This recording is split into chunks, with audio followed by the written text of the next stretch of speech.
Passons à une notion fondamentale suivante, l'intuition, que les Anglais nomment l'insight. En effet, doit-on évincer l'intuition de la recherche scientifique? Qu'entend-on par intuition?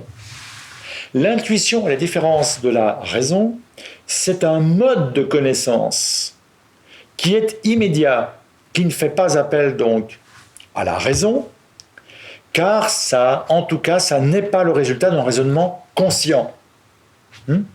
L'intuition, c'est le surgissement d'une évidence, d'un entendement, d'une hypothèse, d'une façon de voir ou de comprendre les choses. Nous n'allons pas réfuter l'intuition, elle peut nous être utile pour produire un matériau que nous soumettrons à la raison. Mais en tant que telle, l'intuition ne pourra se suffire à elle-même pour conduire à un travail de recherche et de thèse, bien sûr. Passons à une autre notion qui fait intervenir deux termes, antagonistes et complémentaires, et qui occupent beaucoup le savoir scientifique. Il s'agit du concept de la notion d'objectivité et de subjectivité.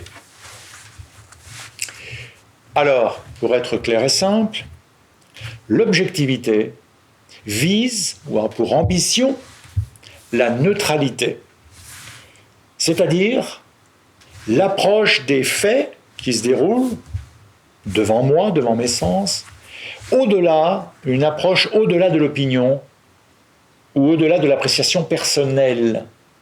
C'est l'appréhension telle qu'elle peut ressortir à travers la perception d'un nombre X d'individus et non pas uniquement à travers la perception d'un individu. Ce serait finalement, autrement dit, le plus petit commun dénominateur de perception de faits ou de phénomènes entre plusieurs individus.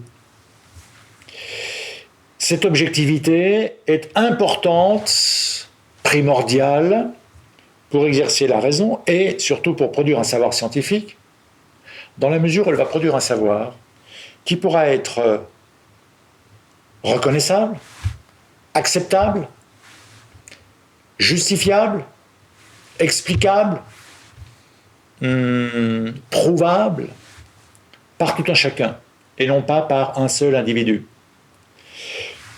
Pour illustrer cela encore différemment, ce sera de permettre donc une communication de connaissances entre des individus, donc une communication de connaissances commune, partagée et donc valable pour l'ensemble des individus, pour un ensemble X d'individus d'une population donnée.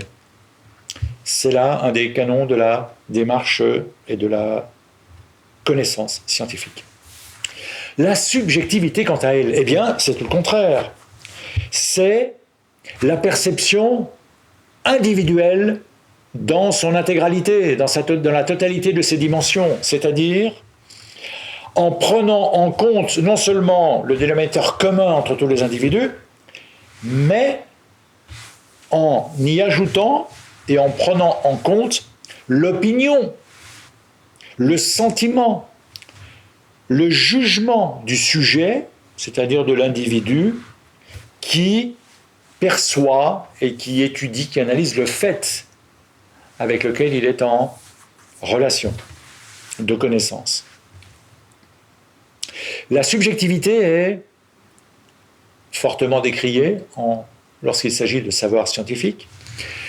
Le savoir scientifique, en d'autres termes, doit se dépouiller de toute subjectivité pour atteindre cette objectivité qui est cette connaissance au-delà de l'expérience unique, singulière, individuelle d'un individu donné.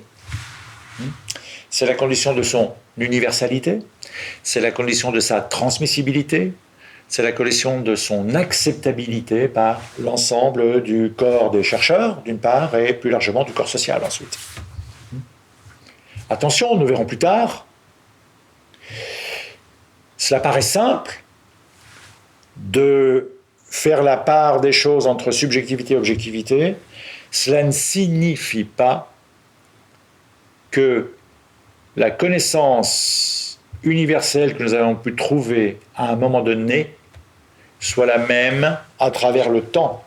Il y aura peut-être des conditions de production de cette connaissance qui seront tributaires d'un contexte humain de compréhension, d'appréhension des phénomènes. Mais laissons cela pour un peu plus tard. Une deuxième remarque, et dernière remarque, à propos de la objectivité et subjectivité. Si la subjectivité n'est pas recevable comme outil de recherche et d'analyse des faits et des phénomènes dans une recherche, par contre, cette subjectivité peut être prise en compte, reconnue comme un objet d'étude, une réalité à analyser. En effet, surtout en sciences de gestion, toutes les études qui vont s'intéresser à la dimension personnelle, subjective du manager pour expliquer son comportement ou sa prise de décision, cela représente un objet d'étude tout à fait intéressant et recevable et valable, à condition de l'étudier de manière objective. Donc la subjectivité ne peut être recevable en termes d'outils de démarche scientifique, mais peut être recevable en termes de dimension ou d'objet à étudier. Si vous êtes intéressé par l'offre de 10 billets à distance proposée par l'ESM de Genève en langue française, n'hésitez pas à nous contacter.